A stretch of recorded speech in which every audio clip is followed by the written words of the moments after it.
क्या हुआ है? किसको देख लिया तुमने? पता नहीं, कोई लड़का था, वो इरम के कमरे में गया है। तो कहाँ गया फिर? उसको बोलो आहिस्ता चले ना। आपको नजर आ रहा है? हाँ नजर आ रहा है मुझे। अरसलान, कैसी बातें कर रही हो तुम? मैं सच कह रही हूँ रोहान, मैंने खुद देखा। पता नहीं फूफू, यकीन माने मैंने खुद देखा है, वो लड़का इरम के कमरे में गया है। सब पता चल गया। तुम जिस बात से काम ले रही हो रोहान, सोचना यह है कि वो इस घर में क्यों आया था, किसके लिए आया था, किससे मिलना था, क्या चाहता था। वो यहाँ क्या करने आया था? किससे मिलने आया था? सबका छोटी छोटी सी बात को लेकर तकलीफ में आ जाते हो। जो प्रॉब्लम तुम्हें मेरे इस घर में आने से हुआ है, बताओ क्या इलाज है उसका? क्या मैंने कुछ किया है? बताओ मुझे, क्या किया मैंने? एक्चुअली तुम घर वालों का ना प्रॉब्लम है सब। हया ने तो बेशर्मी की हद ही कर दी है। हया ने अपने साथ सोनिया को मिलाकर इरम को बदनाम करने की खातिर अरसलान के साथ मिलकर प्लान बनाया और अरसलान को अपने घर आने का कहा। इस सारी साजिश में सोनिया भी हया के साथ शामिल है। अरसलान इनकी प्लानिंग के मुताबिक इनके घर तो आ जाएगा और इनकी इंस्ट्रक्शन के मुताबिक इरम के कमरे की तरफ भागता हुआ चला जाएगा और हया अचानक से पूरे घर में शोर मचा देगी कि मैंने किसी को देखा है और कहेगी कि कोई लड़का था जो भागता हुआ इरम के कमरे की तरफ गया है। हया का शोर सुनकर तमाम घर वाले इकट्ठे हो जाएंगे और हया सबके सामने यही कहेगी कि मैंने अपनी आंखों से देखा है कि एक लड़का घर में दाखिल हुआ है और वो इरम के कमरे की तरफ गया है। इरम और उसकी अम्मी भी उन लोगों में मौजूद होगी तो इरम सबके सामने उससे पूछेगी कि अगर मेरे कमरे की तरफ गया है तो कोई चोर होगा। तो फूफा जान भी यही कहेंगी, हाँ इसमें कितनी हैरत वाली बात तो नहीं है, अगर कोई चोर दाखिल हुए तो किसी कमरे में भी घुस सकता है।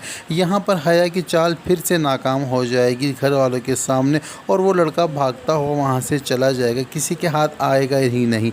लेकिन रोहाम के सामने हया कुछ इस तरह की एक्टिंग करेगी कि उसको लगेगा कि हया सच बोल रही है। हया रोहाम को इस बात का यकीन कराएगी कि मैंने अपनी आंखों से देखा है कि एक लड़का आया है इस घर में और वो इरम के कमरे की तरफ गया है। तो रोहाम हया से कहेगा कि इस बात का क्या मतलब है। तो हया रोहाम से ये कह देगी कि हो सकता है कि वो इरम से प्यार करता हो और इरम से मिलने आया हो, पता नहीं किस मकसद के लिए आया है।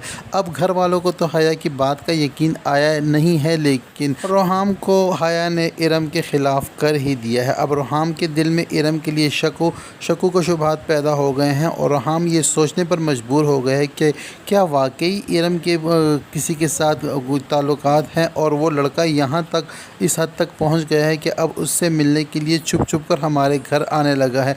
ये तो हमारे घर की बेइज्जती की बात है, इस तरह हमारे घर की बहुत बदनामी होगी।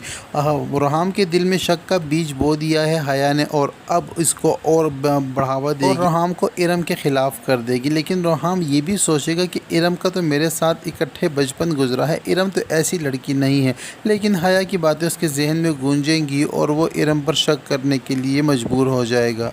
उधर दूसरी जानिब इरम अपने रूम में अपनी अम्मी के साथ बैठी यही बात डिस्कस कर रही होगी, क्योंकि इरम को तो अब पूरी तरह पर हया पर शक है और यकीन उसका शक यकीन में बदल गया है कि हया कोई ना कोई चाल चलने वाली है और मुझे बदनाम करने वाली है। हया अपनी अम्मी से कहेगी कि मुझे लगता है कि ये आज जो कुछ भी ड्रामा हुआ ये हया ने ही रचाया था ये सारा खेल, क्योंकि हया घर वालों के सामने किस तरह मेरे कमरे की तरफ इशारे कर करके ये सबको बता रही थी कि लड़का इस तरफ गया है।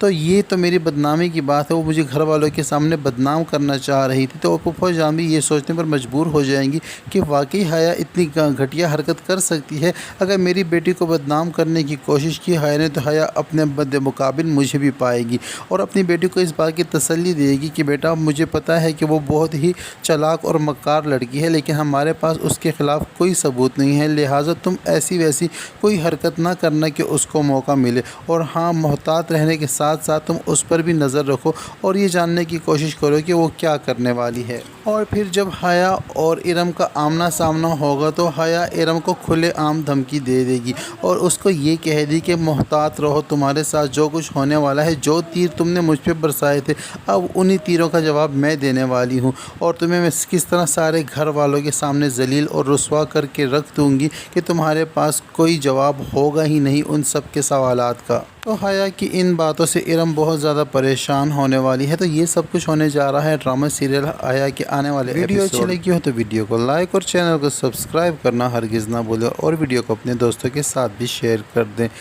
آپ کو اس ڈرامہ سیریل میں کون سا کریکٹر زیادہ پسند ہے؟ کمنٹ سیکشن میں اپنی رائے کا اظہار ضرور کریں۔